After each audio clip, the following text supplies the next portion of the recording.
बड़ी खबर के साथ इस वक्त की बड़ी खबर मऊ से सामने आ रही है, जहां पर एमपी एमएलए कोर्ट में सदर विधायक अब्बास अंसारी पेश हुए हैं। 2022 में हेट स्पीच मामले में दर्ज हुआ था मुकदमा। कोर्ट ने विधायक को 2 साल की सजा सुनाई। 2000 का जुर्माना भी लगाया गया है। विधायक के रिश्तेदार मंसूर अंसारी को भी 6 महीने की सजा सुनाई गई है। बड़ी जानकारी है इस वक्त की। बड़ी खबर है इस वक्त की, 2000 का जुर्माना लगाया गया है। इसके अलावा विधायक के रिश्तेदार मंसूर अंसारी को भी यहां पर 6 महीने की सजा सुनाई गई है। बड़ी खबर इस वक्त की, कोर्ट ने विधायक को 2 साल की सजा सुना दी है। बड़ी खबर है इस वक्त की, सदर विधायक अब्बास अंसारी 2022 में हेट स्पीच मामले में उनके खिलाफ ये मुकदमा दर्ज हुआ था और आज एमपी एमएलए कोर्ट में उनकी पेशी थी और उसके बाद ये फैसला सामने आया है। 2022 में हेट स्पीच मामले में दर्ज हुआ था मुकदमा। कोर्ट ने विधायक को 2 साल की सजा सुना दी है। 2000 का जुर्माना भी लगाया गया है। विधायक के रिश्तेदार मंसूर अंसारी को भी 6 महीने की सजा हुई है। बड़ी कार्रवाई, बड़ा एक्शन और उसके बाद न्यायालय की तरफ से 2 साल की सजा का ऐलान। विधायक के रिश्तेदार मंसूर अंसारी को भी 6 महीने की सजा सुनाई गई है।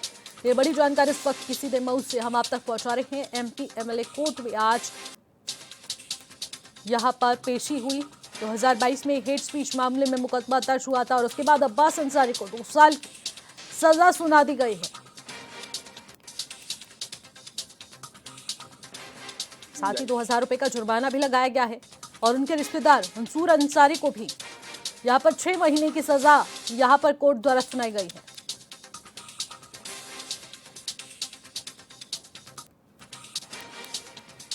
बड़ा मामला है। 2022 में हेट स्पीच मामले में अब्बास अंसारी पर मुकदमा दर्ज हुआ था और उसके बाद लगातार कोर्ट में पेशी, कार्रवाई जारी रही और उससे बीच अब 2 साल की सजा का ऐलान हो चुका है।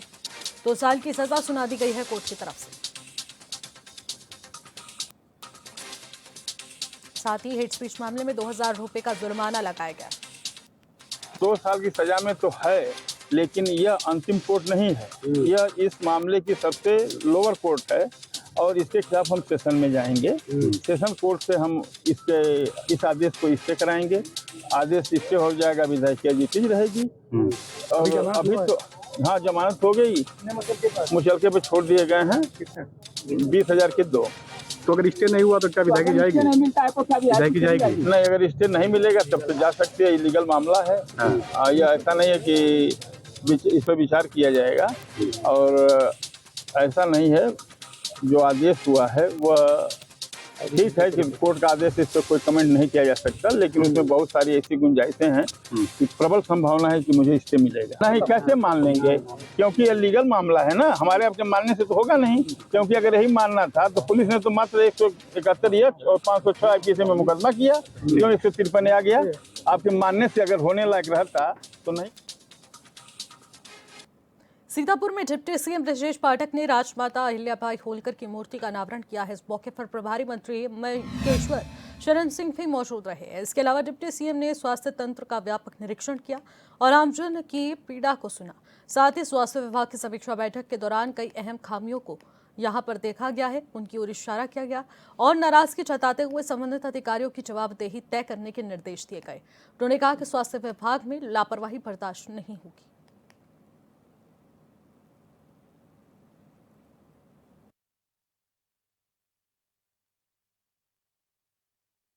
सीतापुर जनपद को अव्वल दर्जे पर लाने के लिए हमारी सरकार की प्रतिबद्धता है। आपने सीतापुर जिला अस्पताल का निरीक्षण किया, क्या खामियां? देखिए, जो मेंटेनेंस को लेकर कुछ हमने निर्देश दिए हैं, जो खाली पद है जिलाधिकारी महोदय की अध्यक्षता में समिति है, वो शीघ्र भरे जाएं। बाकी इंटरव्यू के माध्यम से ऐसा मिलेगा।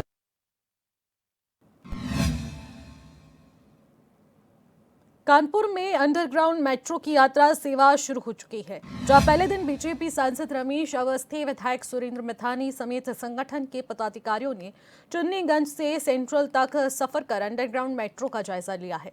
इस दौरान मेट्रो एमडी सुशील कुमार ने बुके देकर भाजपाइयों का स्वागत किया। वहीं सफर शुरू होने से पहले सांसद ने सभी यात्रियों का टिकट लिया और सभी से गाइडलाइंस फॉलो करने की बात कही।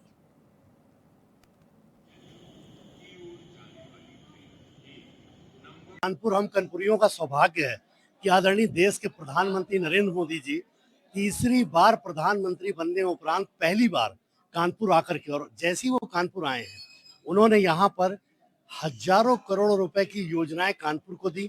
उसी क्रम में मेट्रो को भी झंडी दिखाकर कानपुर को, देश को समर्पित किया है। और आज हमारे सांसद रमेश अवस्थी जी और जिला अध्यक्ष हमारे अनिल दीक्षित जी के निर्देश पर आज हम सब लोग इस मेट्रो के सफर को करके इस पर कोई कठिनाई कानपुर की जनता को न हो, अगर ऐसा कुछ जानकारी में आता है तो उसको सुधार करा करके मोदी जी के उस विजन को आगे बढ़ाएंगे, जिसके आधार पे हम कानपुरियों को ये मेट्रो प्राप्त हुई है। और इस मेट्रो में बड़ी बात यह है कि कानपुर में जिस प्रकार मोदी जी ने कहा कि चुन्नीगंज लेकर नयागंज, जहां से पैदल निकलना मुश्किल है, सेंट्रल स्टेशन पहुंचना मुश्किल होता है, जहां कई कई ट्रेनें लोगों की छूट जाती हैं, वहीं पर ये मेट्रो एक वरदान कानपुर के लोगों को साबित होगी। और वरदान इस लिहाज से भी समर्पित होकर के और लाभ मिलेगा कि यहाँ का राजस्व, यहाँ का व्यापार, यहाँ का उद्योग इस ट्रांसपोर्टेशन सिस्टम से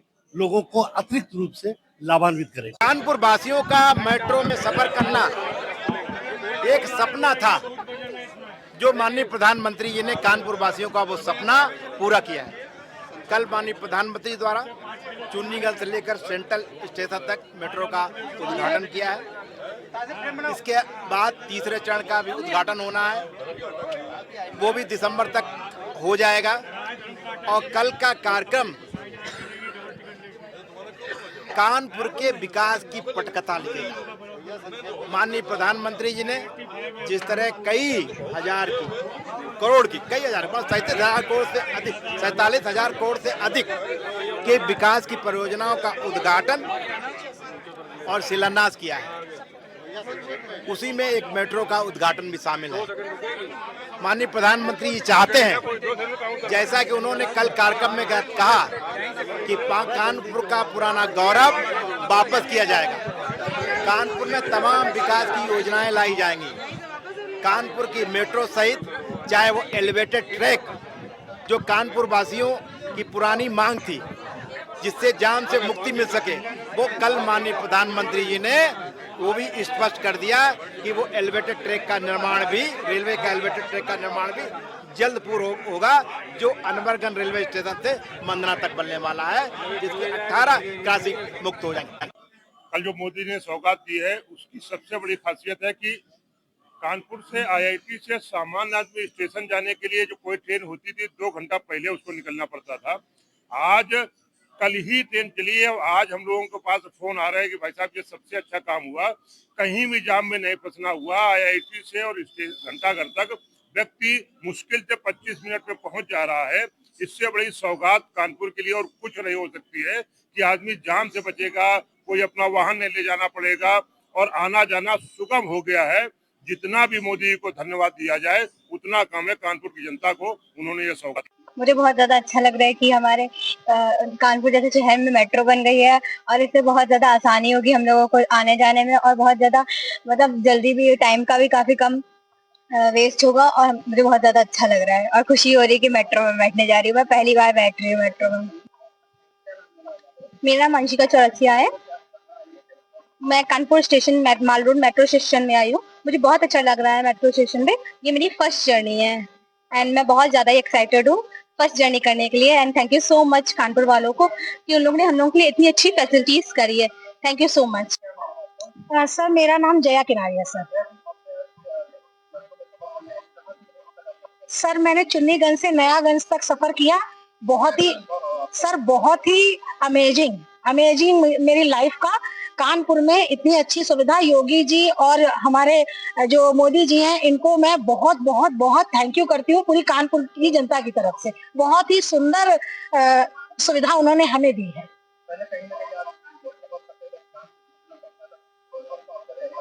सर बहुत रिलैक्स फील हो रहा है, बिल्कुल हमें लग ही नहीं रहा हम कानपुर में हैं। सर दिल्ली में ऐसा लग रहा है दिल्ली में हूँ सर।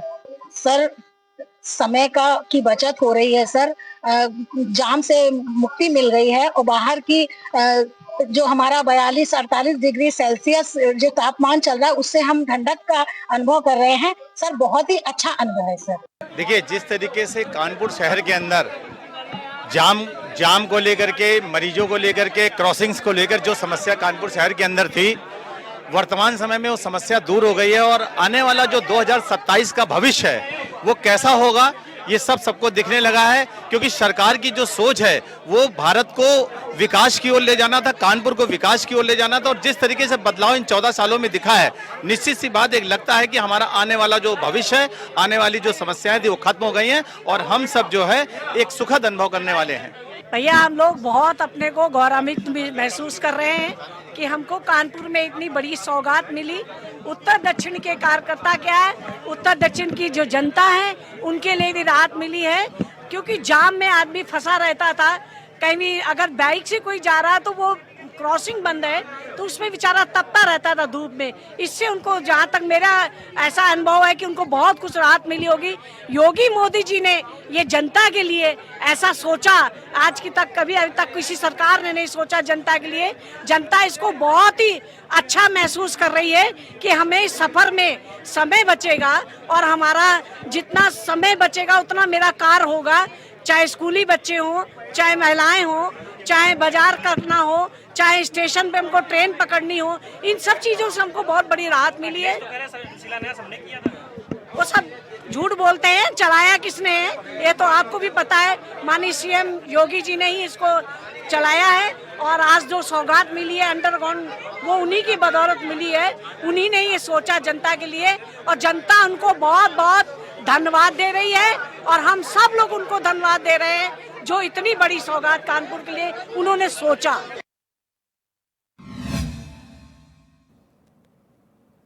कन्नौज में माता अहिल्याबाई होलकर की 300वीं जयंती के अवसर पर रैली निकाली गई, जिसमें हजारों लोग शामिल हुए। सपा नेता अनिल पाल की अगुवाई में बताते कि खडेरी नहर पुल में मिठनी देवी इंटर कॉलेज तक रैली निकाली गई और वहीं पर जिले भर से जयंती के अवसर पर कई कार्यक्रम का आयोजन किया गया और उसमें सभी लोग शामिल हुए।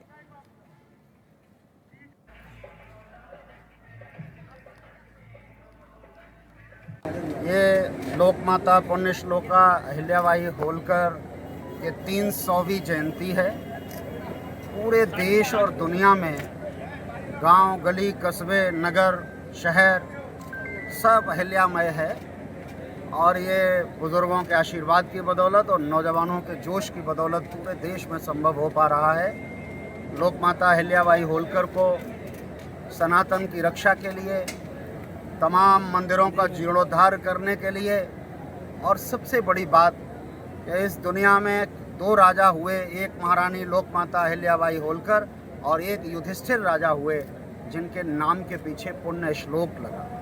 पुण्य श्लोक का मतलब ही होता है कि किसी जाति, धर्म, वर्ग की नहीं, लोक सेवक के रूप में, इसीलिए उन्हें लोक माता कहा गया। हम सब उनके चरणों में हाजिर हैं और आप सब भी आए, आपका भी बहुत बहुत धन्यवाद। अमेठी में सरकार की ओर से चलाए जा रहे आकांक्षी ब्लॉक का प्रमुख सचिव ने निरीक्षण के दौरान उन्होंने बता दें कि ओपीडी कक्ष, टीकाकरण कक्ष, डिजिटल एक्सरे मशीन समेत अन्य विभागों का जायजा लिया और सभी कर्मियों में यहां पर उत्साह देखने को मिला और ऐसे में सभी काम पूरी तरीके से कमियों को सुधारने के निर्देश दिए गए। उन्होंने सामुदायिक शौचालय में काम कर रही केयरटेकर और प्राथमिक विद्यालय में स्मार्ट क्लास के बच्चों से बातचीत कर उनको सभी सुविधाएं जो मिल रही हैं उनकी जानकारी ली।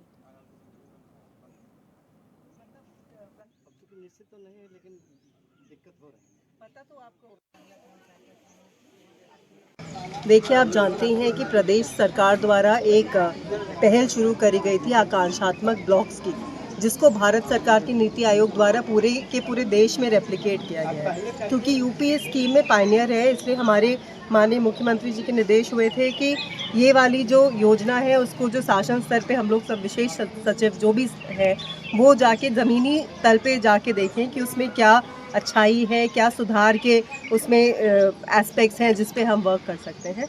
तो 5 थीमेटिक विषयों में ये कार्यवाही चलती है। अगर मैं आपको बताऊं तो जनपद अमेठी में 3 ऐसे विकास खंड हैं जो कि एस्पिरेशनल, अंग्रेजी में बोले तो एस्पिरेशनल और हिंदी में बोले तो आकांक्षात्मक विकास खंड है।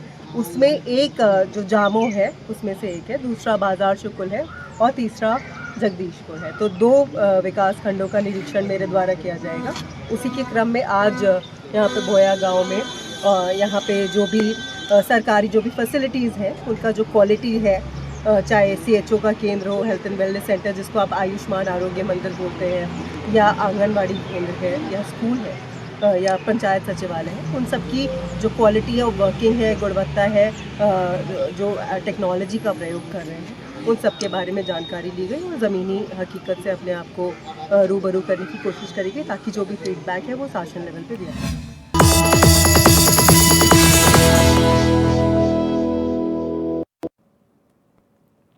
ब्रेक के बाद एक बार फिर से आपका स्वागत करते हैं। खबरों का रुख करेंगे। बुलंदशहर के सिकंदराबाद कोतवाली क्षेत्र में एक इको कार और ट्रैक्टर ट्रॉली में जोरदार टक्कर हो गई। हादसे में कार सवार 3 लोगों की दर्दनाक मौत हो गई, जबकि अन्य 4 लोग इस पर घायल बताए जा रहे हैं। वहीं सूचना पर पहुंची पुलिस ने घायलों को अस्पताल में भर्ती कराकर मृतक के शव को पोस्टमार्टम के लिए भेज दिया है और पुलिस आगे की कार्रवाई कर रही है।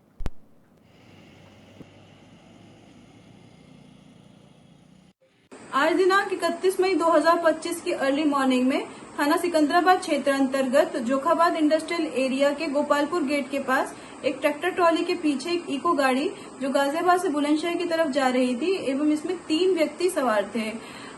अचानक से ट्रैक्टर ट्रॉली के टायर बर्स्ट होने के कारण उक्त इको गाड़ी की दुर्घटना ट्रैक्टर ट्रॉली से हो गई। पुलिस के द्वारा तत्काल मौके पर पहुंचकर रेस्क्यू ऑपरेशन चलाया गया। उक्त दुर्घटना में 3 व्यक्तियों की मृत्यु हो गई है। पुलिस के द्वारा अग्रिम विधिक कार्रवाई की जा रही है।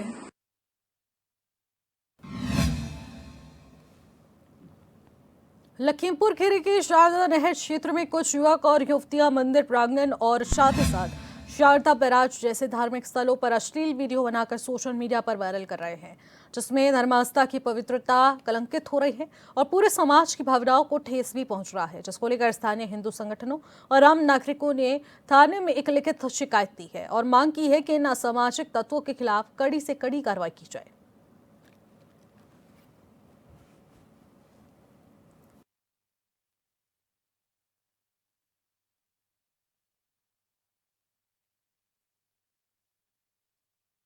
शारदा नगर में पिछले 2 महीने से मैं लगातार देख रहा हूँ सोशल मीडिया के माध्यम से एक लड़की है माही, 2-4 लड़के और कुछ लड़कियां और हैं।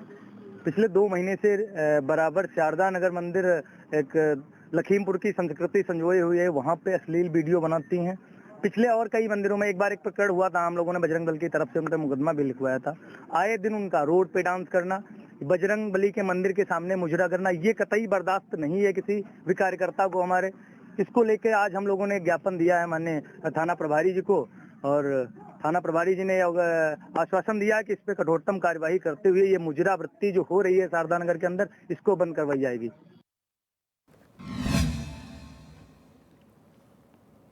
कुशीनगर में जमीनी विवाद को लेकर तो पक्षों में जमकर ईंट पत्थर चले हैं।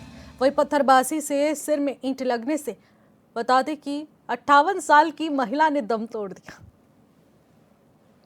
ऐसे में गुस्साए परिजनों और ग्रामीणों ने शव को पुलिस को सौंपने से इनकार कर दिया है और सड़क पर जोरदार प्रदर्शन किया। मौके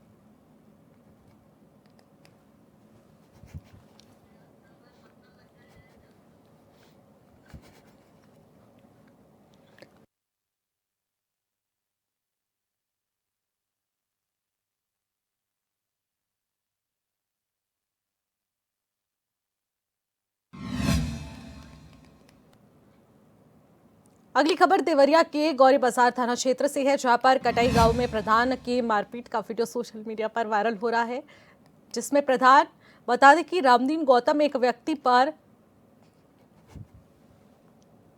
थप्पड़ों की बौछार कर रहा है हालांकि इस मामले में पुलिस ने तहरीर ले ली है और इस पूरी घटना पर अब जांच बिठा दी गई है और जल्द ही इस मामले पर संज्ञान लिया जाएगा।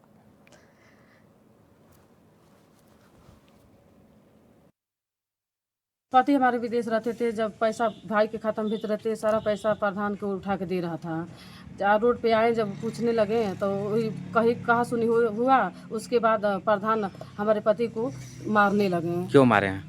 जब वो बोलने लगे जो कहीं आप पैसा सारा अथी कर रहे थे, हाथापाई मन बात में विवाद हुआ। उसके बाद थोड़ा पकड़ लिए, उसकी वजह से प्रधान तड़ातड़ मारने लगे हमारे पति को। सब लोग थे इकट्ठा होकर, कोई नहीं बचाया। राम दिन प्रधान गौतम और मदन लाल दोनों लोग विधिवत बुरी तरह से मारे। हम उस समय घर पे नहीं थे, मायके थे। हमारे घर फोन गया था सुबह में, जब से आए तब से हमारा पति लापता है। हमारे 4 बच्चे हैं। बताइए हमारे पति को कुछ हो जाएगा तो कौन हमारा जिम्मेदार होगा? इस समय घर पे नहीं हमारे पति है, पता नहीं कहाँ खो गए हैं। अभी तक खोज रहे हैं, पूरा यहाँ गौरी खोजे, कहीं नहीं मिल रहा है हमारे पति। बताइए हम 4 बच्चे लेकर हम कहाँ जाएंगे? हमारे पति को कुछ हो जाए। घटना कल के 7 बजे का हुआ, नहीं शाम को हुआ। शाम को? हाँ शाम को हुआ है। कौन मारे हैं आपके पति को? 7 बजे। कौन मारा है? राम दिन प्रधान गौतम। जनपद देवरिया के गौरी बाजार थाना में एक वीडियो प्रकाश में आया है। पीड़ित पक्ष द्वारा इस संदर्भ में तहरीर दी गई है। सुसंगत धाराओं में अभियोग पंजीकृत किया गया है।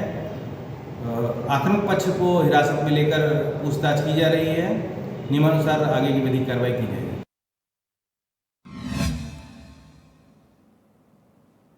कानपुर में वाणिज्य कर विभाग की टीम को मालवाहक वाहनों की चेकिंग के दौरान टैक्स चोरी का एक अनोखा मामला हाथ लगा है। अब टीम ने एक ही नंबर वाली 2 अलग-अलग गाड़ियों को पकड़ लिया है जो अलग-अलग माल ढो रही थी।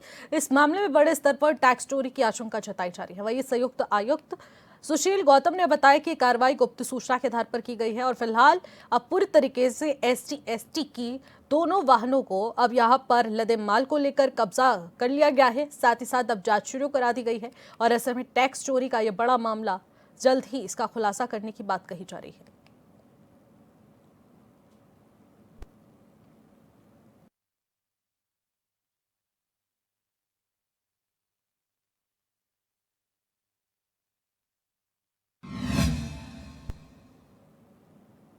एटा के कोतवाली नगर क्षेत्र स्थित होटल नीलकंठ में झाड़ू लगाते समय सफाई कर्मचारियों के साथ मारपीट का मामला सामने आया है।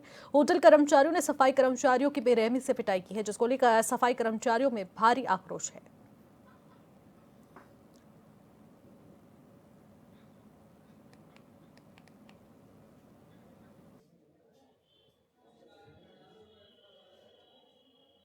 नाम क्या है आपका? कमल। पवन? कमल। पिताजी का नाम क्या है? आजराम। क्या? आजराम। आजराम। कहाँ के रहने वाले हो आप? कटरा मोहल्ला। कटरा मोहल्ला। थाना कौन सा लगता है? कहाँ काम कर रहे थे आप? पंचायत है काम। क्या किस का मतलब? काम है? का काम। क्या काम था? सफाई का। सफाई का? काय पे सफाई करते हो? दारू लाई जाती है। कहाँ पे? रेलवे